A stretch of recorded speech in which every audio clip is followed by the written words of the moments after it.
Is to me? What is cinema is to me? Cinema అంటే ఏంటి నాకు?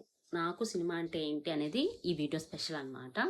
So ఈ వీడియోలో మనం మాట్లాడుకోబోయే విషయాలు ఏంటంటే, ఒక స్క్రీన్ ప్లే ఒక సినిమాకి ఎలాంటి అవసరం ఉంటుంది అనేది నేను ఎప్పుడు తెలుసుకున్నాను. అండ్ సినిమాలు ఆల్బమ్ అంటే ఒక సాంగ్ కానీ లేకపోతే ఫుల్ సాంగ్స్ కానీ, అంటే ఆల్ ది సాంగ్స్ అనమాట. సినిమాలో ఏ సాంగ్ మనకు నచ్చుతుంది, ఏ సాంగ్ నచ్చదు, ఎందుకు నచ్చదు అంటే, ఒక సినిమాలో ఒక సాంగ్ నచ్చడం ఇంపార్టెన్స్ కాదు, ఒక సినిమాలో అన్ని సాంగ్స్ నచ్చేలా చేయడం ఇంపార్టెంట్ కదా అనేది ఒక చిన్నప్పుడు విన్నాను అనమాట నేను మా ఫ్రెండ్స్ దగ్గర.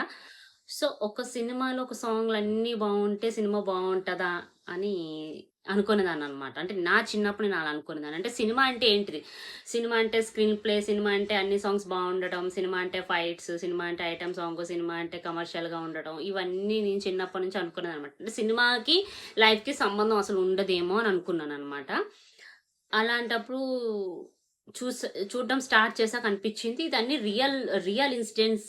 అంటే వైల్ గ్రోయింగ్ అనమాట. మనం పెరుగుతున్నప్పుడు ఇవన్నీ రియల్గా ఉన్నాయి ఏంటి, సినిమాలో జరిగేవి రియల్గా కూడా జరుగుతున్నాయి ఏంటి అనే డైలమాలోకి వెళ్ళిపోయేదాన్ని అనమాట. సో అందుకే నాకు సినిమా మీద ఇంకా ఇంట్రెస్ట్ పెరిగిపోయింది. సో చిన్నప్పుడు నేను ఏమనుకునేదాన్ని అంటే, ఎస్పెషల్గా సినిమా మీద ఫోకస్ చేసేటప్పుడు, సినిమా అనేది వేరు, లైఫ్ అనేది వేరు. సినిమాలో జరిగేవి లైఫ్లో జరగకుండా ఉంటుంది కాబట్టి సినిమా అంటే అంత క్రేజ్ అని నేను చిన్నప్పటి నుంచి నేను అలా అనుకుంటూ వచ్చేదాన్ని అనమాట. మీరు కూడా అలా అనుకుంటే కింద కామెంట్ చేయండి, ఒకసారి తెలుసుకుందాం నేనే ఒక్కదాన్నే ఉన్నానా, మీరు కూడా ఉన్నారని. ఇదన్నీ పార్ట్ 1 అనమాట. ఈ పార్ట్ 2 ఇంకా మన వీడియో గ్రోత్ బట్టి పార్ట్ 3 అలా ప్లాన్ చేద్దాము. బట్ సినిమా అంటే ఏంటి, మీకు సినిమా అంటే ఏంటి అది కూడా కామెంట్ చేస్తూ ఉండండి. నాకు సినిమా అంటే ఏంటి అనేది నేను చెప్తున్నాను అనమాట. ఆల్మోస్ట్ చిన్న వీడియోనే ప్లాన్ చేద్దాము. ఇందులో నేను ముఖ్యంగా ఒక ఎగ్జాంపుల్ కోసం తీసుకోవాలనుకుంటే, ఇప్పుడు అన్ని సినిమాల్లో లాగానే ఇందులో కూడా సినిమా సాంగ్స్ ఉండాలి, లేకపోతే ఒక స్క్రీన్ ప్లే బెస్ట్ ఉండాలి, కమర్షియల్గా ఫైట్స్ ఉండాలి, ఆల్ ద కాస్ట్ ఇంపార్టెంట్ ఉండాలి అని అనుకున్నప్పుడు నేను ఈ సినిమా చూడడం జరిగింది అనమాట. ఈ సినిమా చూసిన తర్వాత నాకు మొత్తం పిక్చర్ అంతా వేరైపోయింది. అంటే లైక్ ఇది కదా సినిమా అంటే, మళ్ళీ ఈ సినిమా ఇలా లేదు కదా, మనం వేరే అనుకుంటున్నామో సినిమా అంటే, ఇది కదా సినిమా, ఇది కూడా సినిమానే కదా, మనం దీన్ని ఎందుకు మనం సినిమాగా కంపేర్ చేయలేదు, అంటే నేను వేసుకునే క్యాలిక్యులేషన్ ఇది సినిమాగా ఎందుకు చేయలేకపోతున్నాను, ఇది కదా, ఇది కాదు కదా నేను అనుకున్న సినిమా అని అనిపించింది. ఆ సినిమా ఏంటంటే నేను చెప్తూ ఉంటాను, మీరు కనిపెట్టండి. అంటే అది ఆ సినిమా ఏంటని కనుక్కోవడానికి ట్రై చేయండి. సినిమా అంతా వెళ్తూ ఉంటుంది. సడన్గా ఒక 1 డే తను లేస్తుంది అనమాట. హీరోయిన్ లేచి చూసేటప్పటికి ఒక రోజు జరిగిందంతా గుర్తు తెచ్చుకుంటుంటుంది అనమాట. ఫ్లాష్ బ్యాక్లో తనకి పెళ్లి సంబంధం కుదురుతూ ఉంటుంది. అంటే పెళ్లి సంబంధం టాక్స్ నడుస్తూ ఉంటుంది. పెళ్లి చూపులకు వచ్చిన వ్యక్తి తను మొన్న జరిగిన సన్నివేశాలలో ఏమైంది అన్నప్పుడు కలిసి ఉన్న వ్యక్తి, some kind off screen play అంటాం కదా, సీన్స్ కనెక్టింగ్లో వస్తూ ఉంటాయి అనమాట. But end of the day ఏమవుతుందంటే, జస్ట్ తను ఆ డేని లే ఆఫ్ అంటే పడుకున్నారు అంతే, జస్ట్ పడుకొని లేస్తారు. మధ్యలో ఆ 1 డే మిస్ అవుతుంది. కాకపోతే ఆ 1 డేలో ఏమేమి జరిగిందని ఓవర్ థింక్ చేసి సీన్స్ అనలైజ్ చేసి మనకు చూపించడం జరుగుతుంది సినిమా అంతా. ఫైనల్లీ ఏంటంటే, జస్ట్ తను సాటర్డే నైట్ వెళ్ళి మండే మార్నింగ్ లేస్తాడు. సండే జరిగిందంటే ఏంటి అన్నది కావాలన్నమాట. అంటే ఎగ్జాంపుల్ చెప్తున్నాను నేను. అలానే అదే సినిమా. అయితే ఆ సినిమాని తెరకెక్కించిన విధానం ఏదైతే ఉందో ఫెంటాస్టిక్ అనమాట. మనం ఇప్పుడు కూడా అది చూస్తున్నంతసేపు భలే చేశారు కదా సినిమా, భలే అనిపించింది స్టోరీ వింటే. అంటే చూస్తున్నప్పుడు కొత్త ప్యాటర్న్ అప్పుడు వచ్చింది అనమాట. ఇప్పుడు దానికంటే ముందు అయితే కూడా అలానే, ఇప్పుడు నాకు డబ్బులు కావాలనుకోండి, నేను నా ఫ్రెండ్ అడుగుతాను, నా ఫ్రెండ్ వెళ్ళి ఆ ఫ్రెండ్ అడుగుతాడు, ఆ ఫ్రెండ్ వచ్చి ఇంకా అతని ఫ్రెండ్ అడుగుతాడు, ఆ ఫ్రెండ్ వచ్చి మళ్ళీ ఈ ఫ్రెండ్ అడుగుతాడు, ఈ ఫ్రెండ్ వచ్చి మళ్ళీ అన్నీ అడుగుతాడు అనమాట. దిస్ ఈజ్ ద కాన్సెప్ట్ అయితే అనేసి ఉంటుంది. అయితే సినిమా మీకు తెలిసే ఉంటుంది కదా. ఇలాంటి కాన్సెప్ట్ వచ్చినప్పుడు నేను కొంచెం షాక్ అయ్యా. అంటే ఈ సినిమా నాకు ఎప్పుడు తెలిసిందంటే, నేను ముందు చెప్పిన సినిమా చూశాక, అరే ఈ సినిమా డైరెక్షన్స్, ప్రొడక్షన్స్, అంటే ఎవరు ఈ రైటర్, ఇవన్నీ కనుక్కున్నప్పుడు ఈ సినిమా కూడా తందే అని తెలిసిందనమాట. అంటే నాకు అప్పుడు క్లారిఫై వచ్చింది, సినిమా అంటే అదే కాదు, అంటే ఇట్లా ఒక 6 సాంగ్స్ ఉండాలి, ఫైట్స్ ఉండాలి, మంచి మంచి కలర్ కాస్ట్యూమ్స్ ఉండాలి, లొకేషన్స్ ఉండాలి, అది ఇది అని చెప్పేసి ఒక ముసుగులో ఉండేది నేను. తర్వాత బై ది టైం గోయింగ్ అనమాట, మనము అనుకోకుండా ఒకరోజు చూడడం జరిగింది. అది చూశాక ఒక్కసారి ఇట్లా బ్లాస్ట్ అయింది మన మైండ్లో. అంటే దీంట్లో పెద్ద సాంగ్స్ లేవు, అంటే సాంగ్స్ అఫ్ కోర్స్ ఎవరైనా చూసారనే సాంగ్ భలే ఉంటుంది. నడిచే నక్షత్రాన్ని అనే సాంగ్ అయితే ఫెంటాస్టిక్ ఉంటుంది. అది అంటే నేను చెప్పాలనుకుంది ఏంటంటే, ఒక సినిమాకి కథ మంచి కాన్సెప్ట్, స్టోరీ లైన్, దాన్ని చెప్పే విధానం బాగుంటే మనకి బాగుంటుంది. మనకి చూడడానికి కొత్తగా మనం కూడా ఎదురు చూస్తుంటాం వాటిని ఎంకరేజ్ చేయడానికి అనే టైప్లో ఉన్నాము. బట్ అక్కడ నడిచేది ఏంటిది, ఇది కాదు కాన్సెప్ట్, ఇలా ఉండాలి, ఇప్పుడు కూడా మాస్ మసాలా ఉండాలని చెప్పే రేంజ్లోనే మనం ఉన్నాం అనమాట. కానీ ఇలాంటి సినిమాలు కొన్ని కొన్ని వచ్చినప్పుడు మనం ఎంకరేజ్ చేయాలి. కాబట్టి నాకు ఇలాంటి సినిమాలు వచ్చినప్పుడు అరే ఇది కదా, దిస్ ఈజ్ సినిమా అనేసి నాకు అప్పుడు అనిపించింది అనమాట. తర్వాత ఇంకా ఆయన వెనుకున్న సినిమాలన్నీ చూడడం జరిగింది. అయితే is one of the more beautiful అనమాట. అనుకోకుండా ఒక రోజు కంటే కూడా ఇది ఇంకా అందంగా కనిపించింది నాకు. అండ్ దాంట్లో కూడా ఒకటి సాంగ్ ఉంటుంది. దస్ మార్వలస్ కాన్సెప్ట్ అనమాట. అదైతే అది అసలు బిల్డ్ అవుతూనే ఉంటుంది మైండ్లో ఆ స్క్రిప్ట్ అదంతా. సో ఇలా నేను అనుకోకుండా ఒకరోజు ఇట్లా నా మైండ్లోకి ఎక్కించుకున్నప్పుడు ఇలా సినిమాలన్నీ రకరకాలుగా వచ్చినప్పుడు కొద్దిగా నా వే ఆఫ్ థింకింగ్ వచ్చేసి ఇవన్నీ చాలా చిన్నప్పుడు, నా చిన్నప్పుడు ఇవి వచ్చినాయి. మీకు ఏ సినిమా ద్వారా ఇది దిస్ ఇస్ సినిమా అని అనిపించిందో అది కూడా కామెంట్ చేయండి. ఇవన్నీ చెప్పడానికి కారణం ఏంటంటే రకరకాల సినిమాలు మనకి ఎఫెక్ట్ అవుతాయి మైండ్లో. సో ఎఫెక్ట్ అయినప్పుడు మనం వాటిని ఎలా ఎక్స్ప్లోర్ చేస్తాం అన్నది నా పాయింట్ అనమాట. ఇప్పుడు నేను అనుకునే థర్డ్ సినిమా ఏంటిదంటే అదొక అద్భుతమైన సినిమా. నాకు చాలా ఇష్టం ఆ సినిమా. బట్ అద్భుతం అంటే నువ్వు అంత అద్భుతం అంటావా అంటే నేను చెప్పలేను. బట్ దాంట్లో సాంగ్స్ బాగుంటాయి. Cinema flop, utter flop. అసలు దాన్ని ఒక సినిమా కింద కూడా మీరు కేటగరైజ్ చేయరేమో మోస్ట్ ఆఫ్ ది పబ్లిక్ అనమాట. ఎవరో ఉంటారు నాలాగా 2-3 ఉంటారు ఆ సినిమా నచ్చిన వాళ్ళు, అది గ్యారంటీ, నో డౌట్ అందులో. బట్ చాలా ఎక్కువ మందికి నచ్చదు ఆ సినిమా.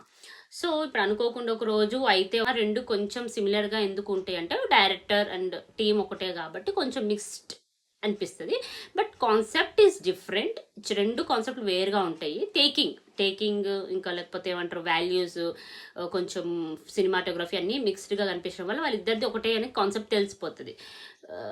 అవి కాకుండా ఇంకొక సినిమా అంతే రేంజ్కి అంటే దిస్ ఈజ్ సినిమా అని నేను అనుకున్న సినిమా ఏంటంటే తిక్క అనమాట. తిక్క గుర్తుండాలి మీకు మ్యాక్సిమం. ఎందుకు అంటే మీరు ఫ్లాప్ సినిమాల్లో కూడా గుర్తుపెట్టుకున్నంత ఫ్లాప్ సినిమా అది. ఎందుకంటే ఆ సినిమాకి మనం వర్క్ చేసాంలేండి. అంటే వర్క్ చేసామంటే ఆ ప్రొడ్యూసర్ గారు నెక్స్ట్ తీయబోయే సినిమాకి హీరోయిన్కి తెలుగు చెప్పమని నన్ను సెలెక్ట్ చేశారు కాబట్టి నేను చెప్పడం జరిగింది. బట్ బికాజ్ ఆఫ్ తిక్క సినిమా ఫ్లాప్ ఆ సినిమా ముందుకు రాలేదన్నమాట. అలా చాలా సినిమాలు ముందుకు రాలేదు నేను చేసిన వాటిలలో. చాలా రన్నింగ్ లో ఉన్న ప్రొడక్షన్ సినిమాలు ఏవైతే ఫ్లాప్ అవుతాయో లేకపోతే అంతగా మనం అనుకున్న ఫిగర్ రాలేదో అప్పుడు మన సెకండ్ సినిమా మీద హోప్స్ తగ్గి ప్రొడ్యూసర్స్ ఇంక ఈ సినిమా తీయొద్దులే అని అనుకునే కేటగిరీ సినిమాలే ఎక్కువ ఉంటాయి. ఆల్మోస్ట్ అయితే సెకండ్ సినిమా ఫ్లోర్ మీద ఉన్నప్పుడు కూడా ఆగిపోయిన సినిమాలు మన దాంట్లో చాలానే ఉంటాయి టీఎఫ్ఏలో. సో ఆ సినిమా రిలీజ్ అయినప్పుడు నేను పృథ్వీ పై అని చెప్పేసి మోడల్కి చెప్తున్నాను అనమాట తెలుగు. అండ్ ఆ సినిమాకి డైరెక్టర్ వచ్చేసి ఈ సినిమా కూడా చూడండి మన శశాంక్ ఏలేటి అని చెప్పేసి డైరెక్టర్ అనమాట. ఇప్పుడు రోహిన్ రెడ్డి ప్రొడ్యూసర్ గారు ఏ సినిమా కంటే తిక్క సినిమాకి రోహిన్ రెడ్డి గారు ప్రొడ్యూసర్. అంటే సెకండ్ కాన్సెప్ట్ అంటే సెకండ్ ప్రాజెక్ట్లో శశాంక్ ఏలేటి గారు అంటే మన చంద్రశేఖర్ ఏలేటి గారి సినిమా తన అన్నగారు అబ్బాయి సంథింగ్ ఆయన రిలేషన్లో ఆయన అబ్బాయి అనుకుంటున్నా, నాకు కూడా పర్ఫెక్ట్గా ఐడియా లేదు. బట్ ఏలేటి శశాంక్ ఏలేటి గారు ఆల్మోస్ట్ ఆహాలో కూడా ఒక 2-3 వెబ్ సిరీస్ తీశారు. ఆయనది ఒక కాన్సెప్ట్ ఉంది ఆయన మైండ్లో, ఆయన చెప్పాలనుకుంటారు, ఎప్పటికైనా చెప్తారు, సక్సెస్ అవుతారు. అది దట్స్ సెకండరీ థింగ్. కాకపోతే శశాంక్ ఏలేటి గారు రోహిన్ రెడ్డి గారితో సెకండ్ ప్రాజెక్ట్లో ఉండేవాళ్ళనమాట. అప్పుడు ఈ తిక్క సినిమా ఏదైతే వచ్చి కొంచెం ఫ్లాప్ టాక్ ఇంకా కొంచెం డివైడ్ టాక్ వచ్చినప్పటికీ ఈ సినిమా క్యాన్సిల్ అయిపోయింది అనమాట. అప్పటికి మనం షెడ్యూల్ అంతా చెప్పేసాం, తెలుగు క్లాసెస్ అన్నీ అయిపోతున్నాయి, ఇంకా నెక్స్ట్ మంత్ 3rd month షూట్కి వెళ్తుంది అన్నప్పుడు ఇక ఈ సినిమా ఇలా అవ్వడంతో అది ఆగిపోయింది అనమాట. సో నాకు అప్పుడు కొంచెం బాధ వేసింది అనమాట. అంటే ఒక సినిమా మీద ఇంకో రాబోయే సినిమా ఫ్యూచర్ కూడా డిపెండ్ అయి ఉంటుంది, డిసైడ్ అయి ఉంటుంది అని చెప్పేసి. అండ్ తిక్క ఈజ్ వన్ మోర్ థింగ్. అంటే వన్ మోర్ సినిమా నాకు ఎలా అనిపించిందంటే బాగుంది కదా, ఎందుకు నచ్చలేదు జనాలుగా అనిపించింది. నాకు నిజంగా నచ్చిందంటే ఇక తిడతారేమో తెలియదు, బట్ నాకు సీరియస్లీ నచ్చింది సినిమా. అందులో సాంగ్స్ సూపర్ ఉంటాయి, మంచి మంచి కాస్ట్యూమ్స్ ఉంటాయి, హీరో గారి డామినేషన్ ఉంటుంది, హీరోయిన్ గారి ఇన్నోసెన్స్ ఉంటుంది, హీరోయిన్లలో కూడా ఒక రకమైన ఇన్నోసెన్స్ ఉంటుంది అనమాట. ఇన్నోసెన్స్ అంటే నాకు అన్ని తెలుసని మరి హీరో గారి పర్ఫార్మెన్స్ ఏ లెవెల్కి వెళ్తుంది అంటే హీరోయిన్ గారు ఎంత ఇన్నోసెన్స్ యాక్ట్ చేస్తే అంత ఇన్నోసెన్స్కి పడిపోతారు హీరో గారు అనమాట. అంత బాగుంటుంది. అండ్ అగైన్ మన సాయిధరం తేజ్ గారు అందులో చించేస్తారు యాక్టింగ్. శంభు గారు సాంగ్స్ భలే ఉంటాయి. అండ్ నాకు ఆ సినిమా చాలా ఇష్టం. మీకు ఎవరికైనా ఇష్టం అయితే కామెంట్ చేయండి. అంటే పర్టికులర్గా ఏ సీన్ నచ్చిందో చెప్పండి. నాకు ప్రతి సీన్ ఇష్టం, ఎందుకంటే ఆ సినిమా మొత్తం కూడా కన్ఫ్యూజన్ కామెడీ ఉంటుంది, విలన్స్తో కామెడీ ఉంటుంది, సైడ్ యాక్టర్స్తో కామెడీ ఉంటుంది, హీరోయిన్స్ కూడా భలే ఉంటారు. అండ్ చాలా బాగుంటుంది ఆ సినిమా. నాకు ఎందుకు ఫ్లాప్ అయిందో తెలీదు.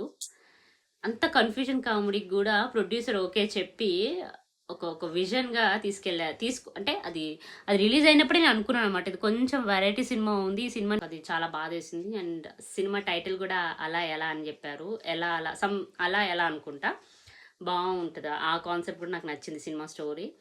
అండ్ ఈ అన్ని సినిమాలు చూస్తూ నాకు అనిపించింది అనమాట, what is cinema, actual cinema ఏంటి, నిజంగానే 6 సాంగ్లు 3 ఫైట్లు ఒక కమర్షియల్ వాల్యూ ఉంటేనే సినిమానా, లేకపోతే ఇలా సింపుల్గా ఉన్నా కూడా సినిమానా? What is cinema to you and what is cinema to me అన్నది ఇవాళ మన special video. This is part 1. Next parts కూడా రాబోతున్నాయి మన ఛానల్లో. అన్ని వీడియోస్ ఒకసారి చెక్ చేయండి మన ఛానల్వి. నచ్చితే సబ్స్క్రైబ్, షేర్, లైక్, కామెంట్ కూడా చేస్తూ ఉండండి. అండ్ సజెషన్స్ కూడా ఇస్తూ ఉండండి. మీ ఫీడ్బ్యాక్ నాకు చాలా ఇంపార్టెంట్. నేను ఎలా ఛానల్ని ముందుకు తీసుకెళ్లాలన్నది మీ ఫీడ్బ్యాక్ మీద ఆధారపడి ఉంటుంది కాబట్టి. అండ్ నాకు తెలిసి అయితే నేను ఎగ్జాక్ట్గా అనుకున్నది ఏంటంటే కరెక్ట్ స్క్రీన్ ప్లే, సినిమాటోగ్రఫీ, మంచి స్టోరీ లైన్ ఉంటే బాగుంటుంది. ఇంకా అంతకంటే ఇంకా హైప్ వచ్చే సినిమాలు ఉండవేమో అని నేను అనుకుంటాను. Of course songs, visual effects అవన్నీ యాడెడ్ అనమాట, అవన్నీ స్క్రీన్ యాడెడ్ అనమాట. స్క్రీన్కి యాడెడ్ అయితే కాబట్టి అవి నాకు ఎక్స్ట్రా ఎఫెక్ట్స్ అవి. అపార్ట్ ఫ్రమ్ దట్ ఇలాంటి సినిమాలు ఇలానే ఉండాలి అనే సినిమాలు నచ్చుతాయి అనమాట నాకు. లైక్ సూపర్ డీలక్స్ అవనివ్వండి, సాంగ్స్ లేకుండా కూడా సినిమాలు చాలా ఉన్నాయి.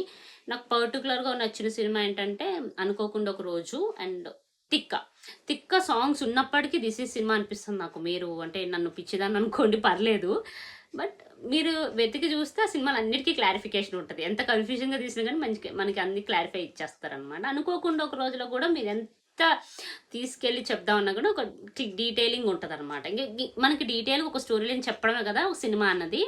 నేను దాన్ని నమ్ముతాను. అఫ్ కోర్స్ కొన్ని సినిమాలకి క్లైమాక్స్ ఈ మధ్య మన మీదకి వదిలేస్తున్నారు, మీరే తీసుకోండి అని క్లైమాక్స్, బట్ దట్స్ డిఫరెంట్. ఇలాంటివి కూడా నాకు నచ్చుతాయి అనమాట. క్లియర్గా మనకి కథ చెప్పేసి సినిమా అంతా కన్ఫ్యూజన్ పెట్టినా ఎక్కడో దగ్గర నువ్వు క్లారిటీ ఇచ్చేస్తే దట్ ఈస్ సినిమా అని నేను నమ్ముతాను. అదే కాదు, ఇలా ఫైట్స్ ఉండాలి డెఫినెట్గా, ఇలా ఐటమ్ సాంగ్ ఉండాలి డెఫినెట్గా, ఇలాంటి క్లైమాక్స్ ఉండాలి, ఇలాంటి మ్యాడ్నెస్ ఉండాలి అంటే దట్స్ అప్ టు యూ. అలాంటివి కూడా నాకు నచ్చుతాయి, బట్ ఇలాంటివి ఎక్కువ నచ్చుతాయి. And this is cinema to me అని నేను అనుకుంటున్నాను అనమాట. తిక్కలో సాంగ్స్ బాగుంటాయి, సీన్స్ బాగుంటాయి, హీరో గెటప్ బాగుంటుంది, హీరోయిన్స్ ఇన్నోసెన్స్ బాగుంటుంది, హీరోయిన్ మాటలు బాగుంటాయి, హీరోకి దమ్కిచ్చి హీరోయిన్స్ ఉంటారు, హీరోకి బెదిరించిన విలన్స్ ఉంటారు. And at the same time హీరోస్కి ఎంత కావాలో అంత బిల్డప్ ఉంటుంది, విలన్స్కి ఎంత తక్కువ కావాలో అంత తక్కువ కామెడీ కూడా ఉంటుంది. ఎందుకంటే హీరో దగ్గర ఎక్కువ కామెడీ ఉంటుంది. హీరో గారి సాంగ్స్ అంటే డ్యాన్స్, అప్పట్లో వచ్చే పోస్టర్స్, ఆ సినిమా పోస్టర్స్ కూడా ఒక ట్రెండ్ అయ్యాయి ట్రెండ్ అయ్యాయి అప్పట్లో. ఆ పోస్టర్స్ కూడా భలే చిత్రంగా ఉండేవి ఆ సినిమావి. అండ్ అఫ్ కోర్స్ అనుకోకుండా ఒక రోజు కూడా వెరైటీ ఉండేది కాన్సెప్ట్ అంతా, మొత్తం ప్రమోషనల్ కేటగిరీ అంతా వేరేగా ఉండేది. సో నాకు ఈ రెండు ఎందుకు ఎక్కువగా గుర్తున్నాయి అంటే వాటికి ఎలాంటి ఫీచర్స్తో ఉన్న సినిమా ఉండాలో అలాంటి ఫీచర్స్తో ఉన్న సినిమా ఉంది. అండ్ ఆ ప్రమోషన్స్ ఆ కేటగిరీతో ఉన్నాయి కాబట్టి నాకు నచ్చే అనిపిస్తుంది నాకైతే. సో మీకు నచ్చిన స్పెషల్ మూవీస్ ఏంటో కామెంట్ చేయండి. ఇంకా నచ్చిన సినిమాలు ఏమైనా ఉంటే మాట్లాడదాం, వాటి గురించి కూడా కామెంట్ చేయండి. ఈ సినిమా చెప్పు, ఆ సినిమా చెప్పాను అంటే ఇందులో నేను కొత్తగా ఎక్స్ప్లెయిన్ చేయలేదు, కాకపోతే గుర్తు తెచ్చుకోవడం అన్నది నాకు నచ్చిన పాయింట్ అనమాట. ఇప్పుడు మన గత సినిమాల్లో కూడా మంచి మంచి సినిమాలు ఉన్నాయి అని చెప్పేసి జస్ట్ మెమరైజింగ్ మూవీస్ అనమాట, అంతే. What is cinema to us, that's it. Welcome back to Majji Muchatlu. ఉంటా మరి, see you, tata, bye bye.